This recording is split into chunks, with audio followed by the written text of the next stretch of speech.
காலை வணக்கம் உறவுகளே.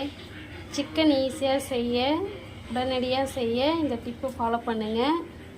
லெமனு, தக்காளி, வெங்காயம், கருவேப்பிலை மல்லி, மஞ்சள்தூள், மிளகாய்த்தூள், மல்லித்தூள், கரம் மசாலா, சிக்கன் மசாலா, பெப்பர், உப்பு, இஞ்சி பூண்டு பேஸ்ட்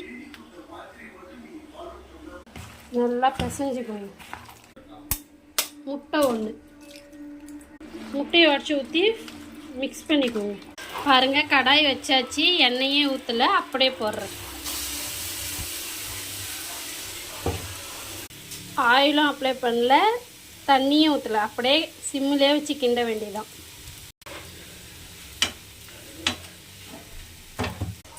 பாருங்கள், இது மாதிரி கிண்டுங்க, நல்லா தண்ணி வரும். Chicken ready. ஆயில் இல்லாமல் சாப்பிட்டு பாருங்கள். சப்ஸ்கிரைப் பண்ணி